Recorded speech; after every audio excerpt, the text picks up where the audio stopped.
Okay, hold on. Yeah, I'm gotta log off so you won't hear no reverb. On low into the clouds as well.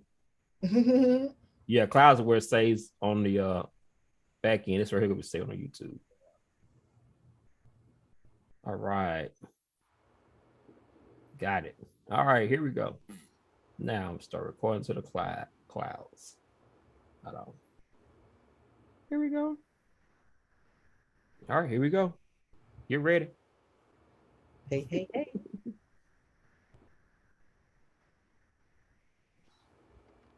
Thank you. How everybody doing today? You're watching Andrew Love. And this is my YouTube channel. And I have another special guest. As you know, I've been interviewing a lot of people who's writing books from comic books and other things as well for making soap. So, I just basically do this channel to represent people who are independent or working on their crafts and products, whether it's books, soaps, whatever, or tell their stories. So, you never know what you're going to get in the interviews, but it will be real people talking about real life situations doing their own thing. So today I have another guest named Jestina Weems. She is an author and she wrote her first children's book that's now on Amazon. And so I'm going to allow her to introduce herself and so she can tell you about her work, a little bit about herself and so on. So let's go ahead and get into it. Miss Jestina Weems, tell the audience a little bit about yourself. Hello, hello, hello, world. How are you? Thank you, Mr. Love, for having me on your show. I am honored to be here today and very blessed, especially in these COVID times.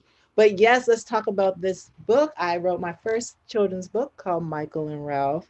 It's a cute little kid story that talks about a relationship between a rat and a squirrel. Yes, an unusual friendship and the journey that it takes to get to know new people, new things, and get over fears. And just the different things that they learn throughout this story, I think is a great for not only children, but also adults, as well as we are going through different transformations in our own life, in different stages in our own lives. And we are sometimes scared to step into that new. And once we're there, we're able just to blossom in that stage of life. So this is my new book. You can find it on Amazon. You can find it on Barnes and Nobles online. You do right now have to put in Michael and Ralph and then my name, which is Jestina Weems, and it'll pop right up for you. All right. Tell me what do you do and how did you what made you decide to write this book? Tell a little bit about yourself, the audience, about Okay, who you are. so I am a now published author. I am a homeschool mom. I've been homeschooling my oldest son now for 4 years. When I first wrote the book, it was for him. Now I have two children, but when I first wrote the book, it was a children's book for him to kind of just teach him about different things in life and how he could get over and overcome different fears or new things in his life as he grows up. I started a nonprofit in 2012 with the Stop the Hate program that introduces things like bullying and addiction through the arts. So children are able to talk about bullying and subjects like that through plays or writing stories and things like that. So I've been writing is definitely my outlet. It's a way that I feel like a definitely good way to deal with mental health and just like as creative people, be able to just put it out there. And now we're living in an era where we can be independent artists and we have the ability to show people our talents and our crafts. So I definitely feel blessed to be in this time where I'm not looking for agents or looking for publishers to just put the story out there. And I'm answering your question, and I ask a lot of people this since I have spoken to a lot of other writers and stuff, and they talking about how the pandemic, the situation of COVID has impacted them to find other outlets. And I've found people on Kickstarters and different places who have written their first books and written and got into reading actually, and most of them are Black people, and that's a good thing. They got into reading it for their spare time.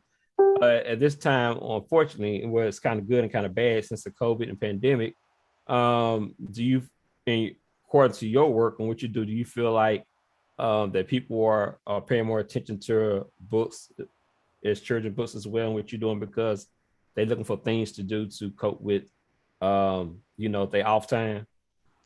I definitely feel that people, due to COVID, have more downtime or are looking because they're with their children now or were with their children because the schools were shut down. They're like, okay, they cannot have tablets in their hand all day, especially when they were doing online schooling.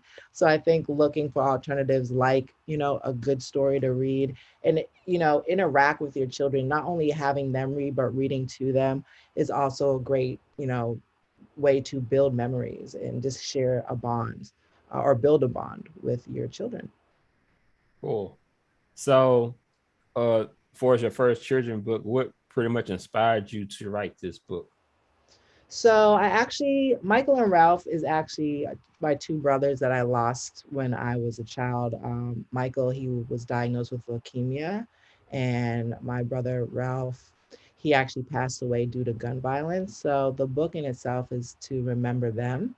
Um, for me, and just to share that. But, again, it was how can I teach to my son how to overcome certain fears or things that he may be curious about and not, but doesn't quite understand or doesn't have the full knowledge of yet. And how does he push forward to gain that knowledge, right? Even when you're either have roadblocks ahead of you, fears in front of you, or people who don't support you. So for me, it was a way to share knowledge with a child.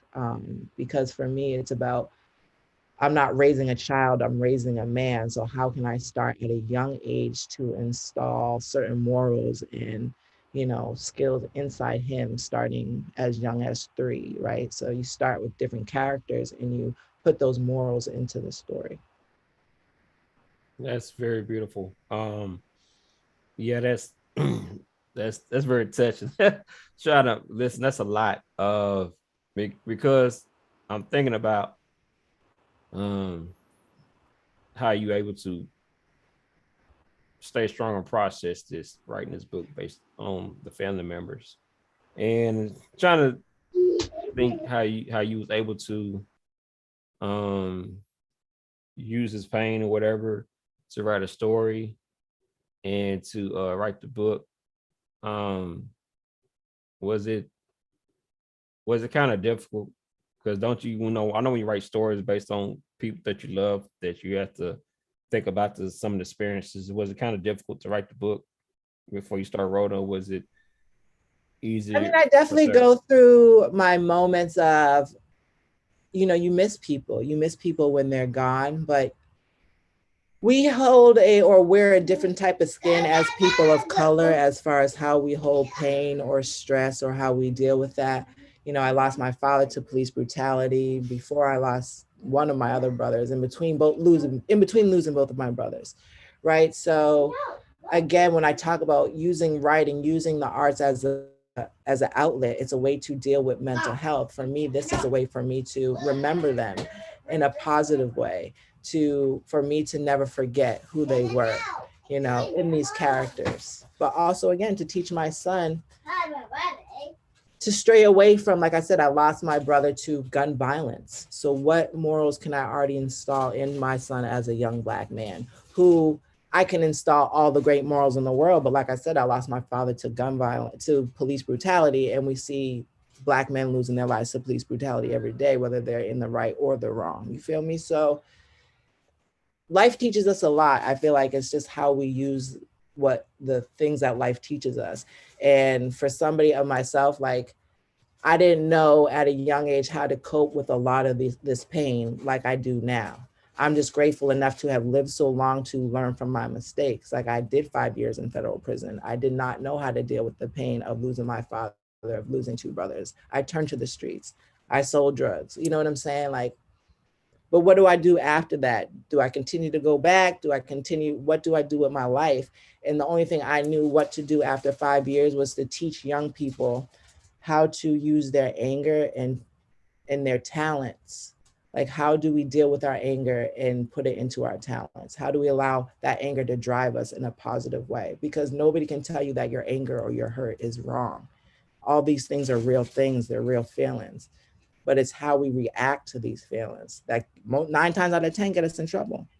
And because we're in a Black oppressed community, that it's not that our parents aren't trying to teach us these things, that is that they're trying to keep a roof over our heads, they're trying to feed us, they're trying to keep up with 3 or 4 jobs.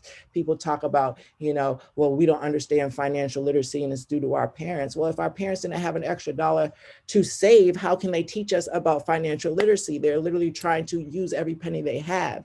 You know what I'm saying? And it's just understanding all these things. But unfortunately, us as young people, we don't have the ability to really listen because we're so tied up in our anger. And unfortunately, a lot of people don't make it to an old enough age to mature in a way where you can use that to overcome and to help other people to overcome their hurt and their pain as well. So I hope that my story in these books show other young people that they don't have to sit in that darkness, because that darkness can turn into light if you just keep on pushing through. Thank you. The story is very beautiful and it's very inspiring. Can you show the book one more time to audience? Just show the book.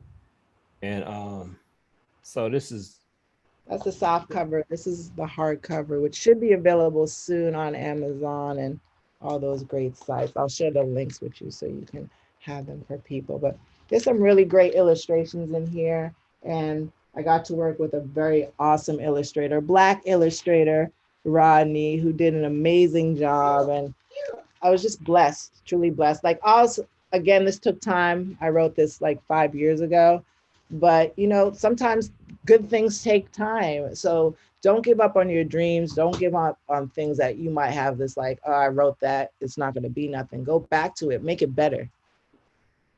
right. And you never know, you never, in this day of society, don't take nothing for granted, because I've seen things that what you think is a waste, people see as a treasure, and even ideals. And I'm gonna say this, from looking at the world around me and seeing things, and this is true. Um, I'm just gonna put it in a where everybody can get it.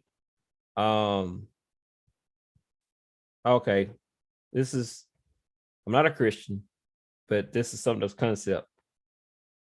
I don't say God used divine. The divine can get the foolish things of the world to confound men. And that's true. The things that you think is stupid, some of the things you don't think is going to work. Sometimes it could be the things that actually may work. The things that you think don't make sense or is a waste of time, the things that we overlook, in other words, the things we overlook and take for granted could be the next thing that gets you out of wherever you at. Yeah, That makes sense? it's really all about persistence, if Right. as long as you can be persistent with something, not give up on it, things always have room for improvement. And having the right team around you. So, I mean, oftentimes it's hard to find the right support, but Right. always just keeping your eyes and ears open to be like, oh, maybe I can vibe or collab with this person. Like it took me 4 years to find the right illustrator for this book after I already wrote it, because I wanted to work with somebody that was Black. And then you also want to be able to pay that person. I wasn't trying to be like, let's just see how much, you know what I'm saying? Because you want to Right. respect somebody's craft as well. Especially as Black people, we can't be coming here and like, come on now, blah, blah, blah, and hustling people down. Let's Right. not do that to each other. We trying to overcome some, mentalities. So, Right. it took a process, but I knew what I wanted the process to be.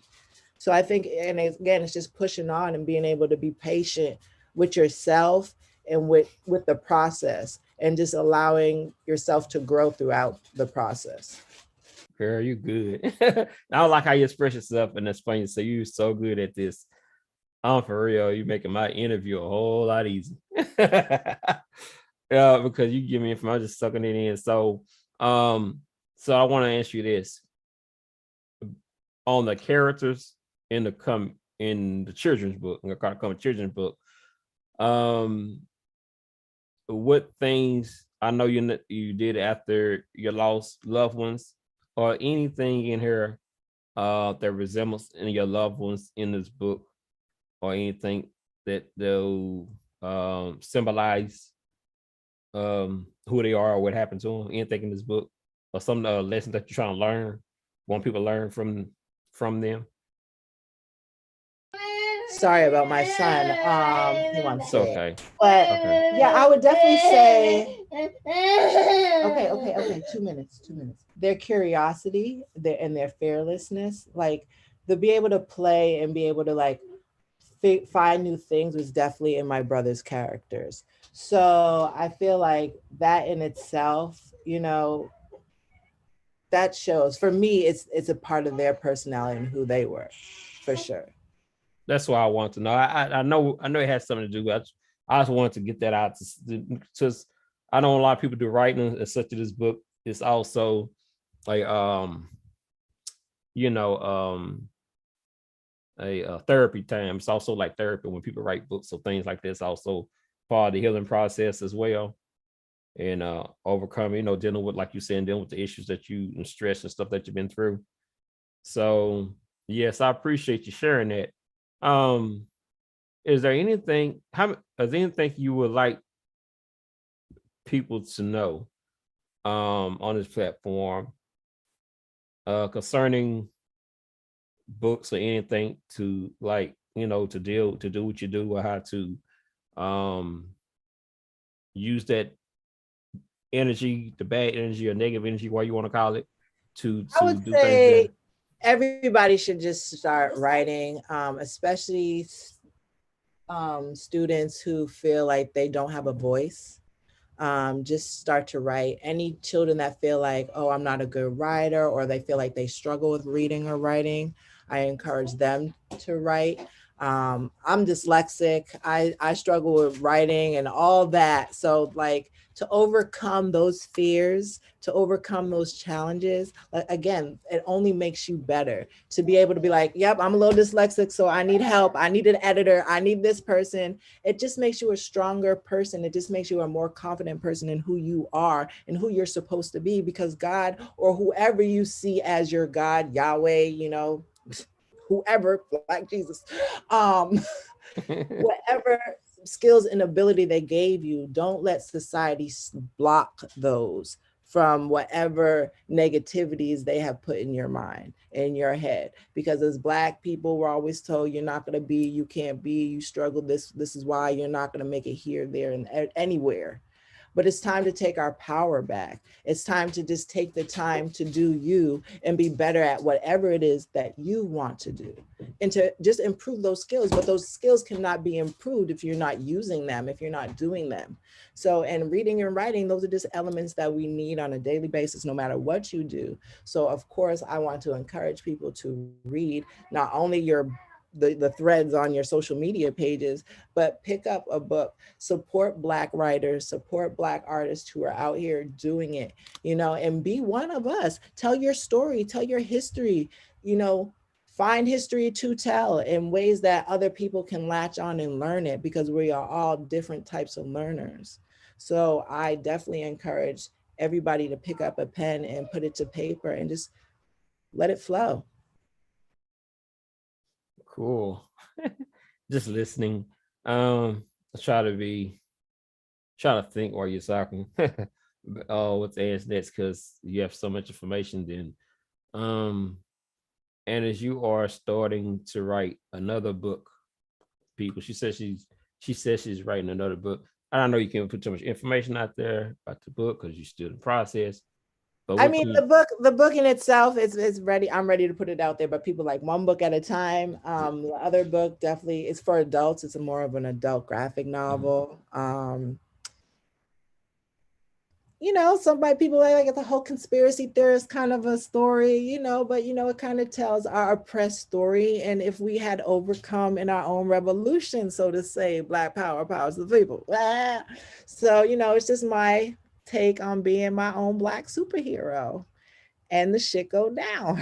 So, but again, it's two different dynamics of writing. Why? Because I will reiterate the fact that I use this for my own mental health, right?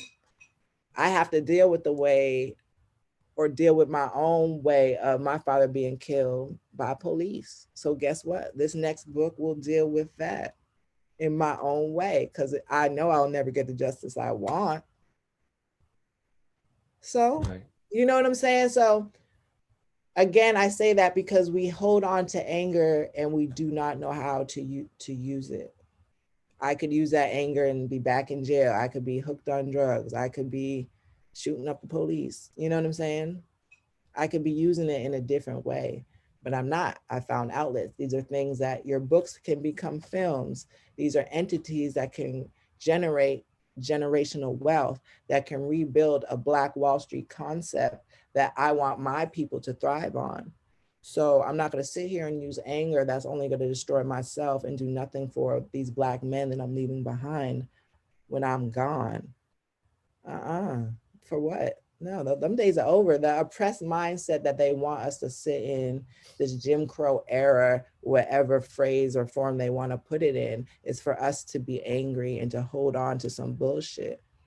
No, we're gonna do what they do and make money and put some stocks on it and buy some land and wave to our neighbor and call it a day. It's the American dream. So that's all we can do. I like your attitude. You're so real. You so strongly opinionated. I can not say that. Then you're also animated.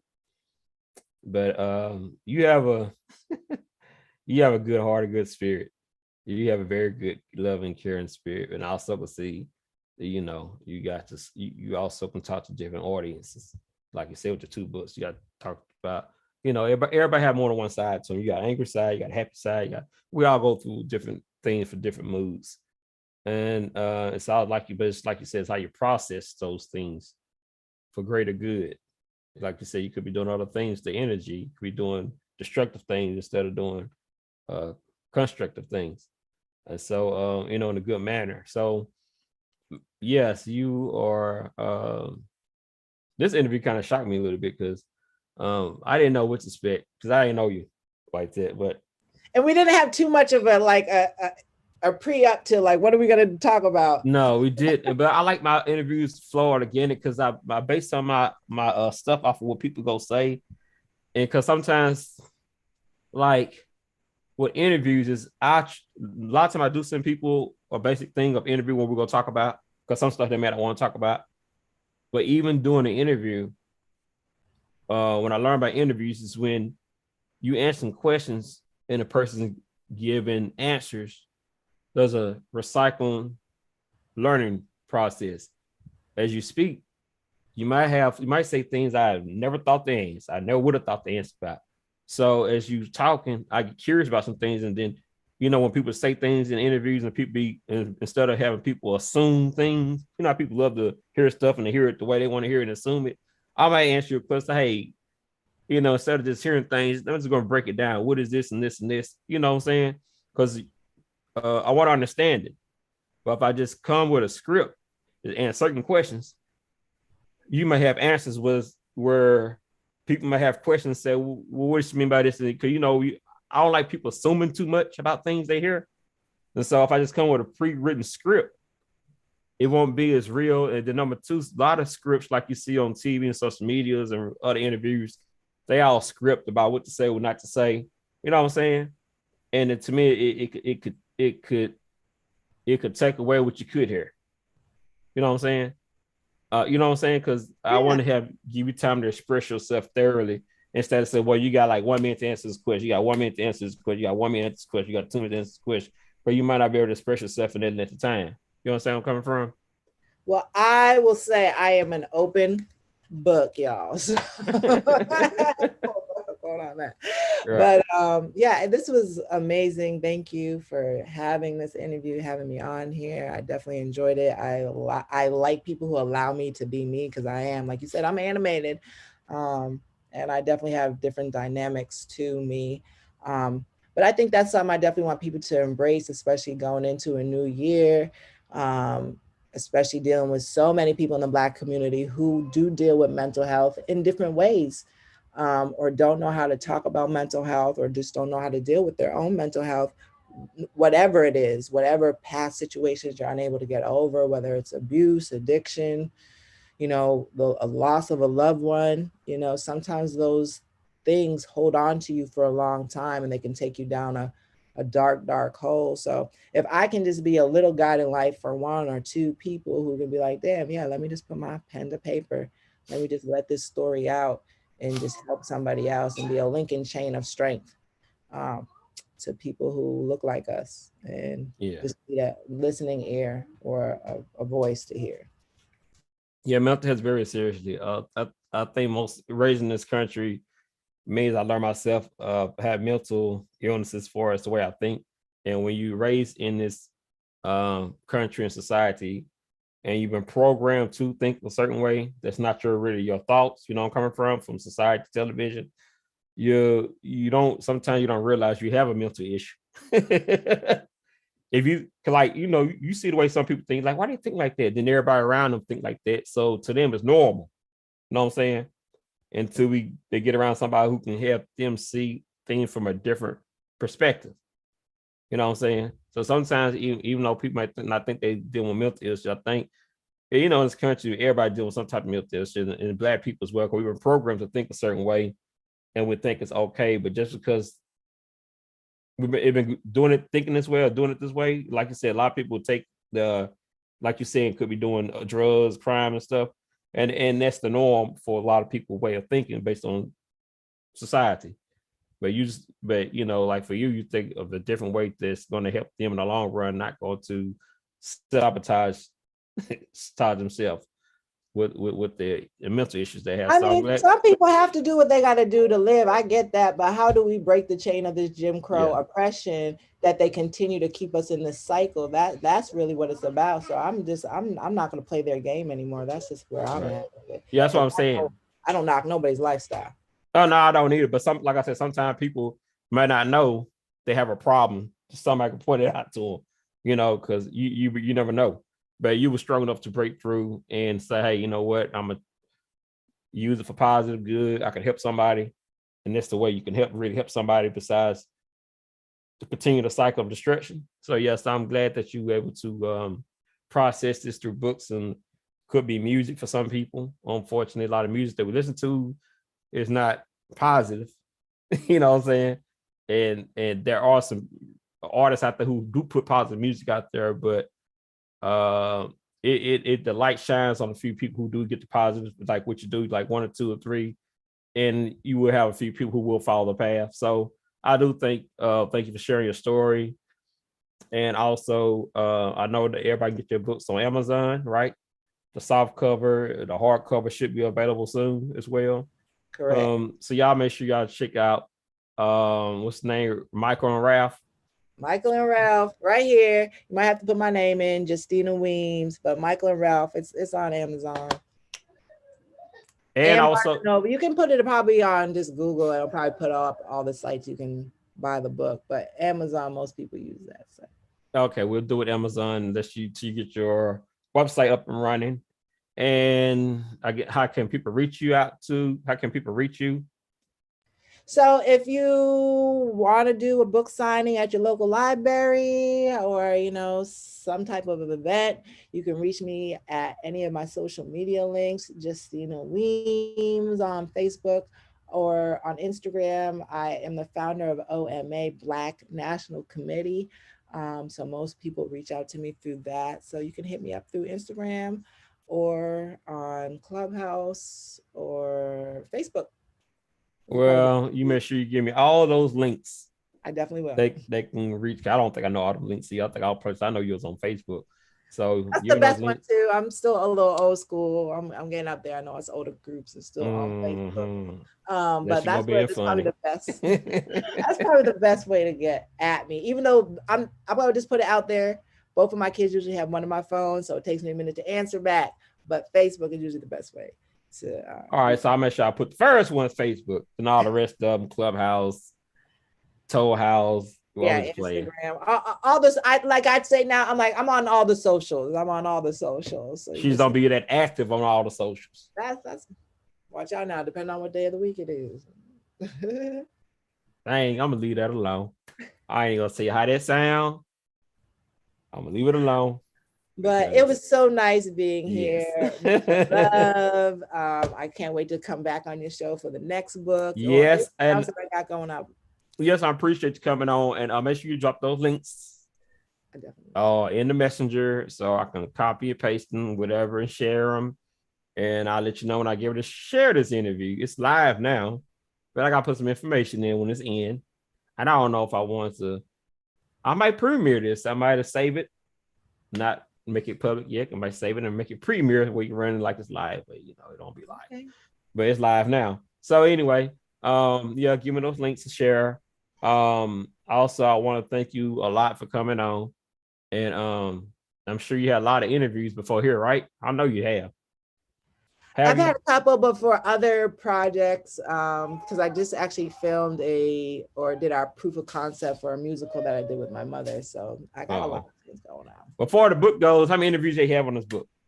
This is actually my first one because the book just came out, like 2 weeks ago, like right before. I'm so happy. Think I'll be the You are first my one to first interview you. one, Mr. Love. Yes. I had to jump on it quick, but listen, Jumped on it quick. You were like the day you saw this book come out, you're like, I got to interview. I was like, I got to, okay, because sir. I read a little bit. I saw what you said about your relatives getting, what happened, how you processed. And I thought it was very important for people to know that information. I thought it was a good reason for your inspiration of using things to motivate you to do something different, positive. So I said, well, I'm an interviewer, and because a lot of people are into children books and stuff like that since people reading more because of the pandemic.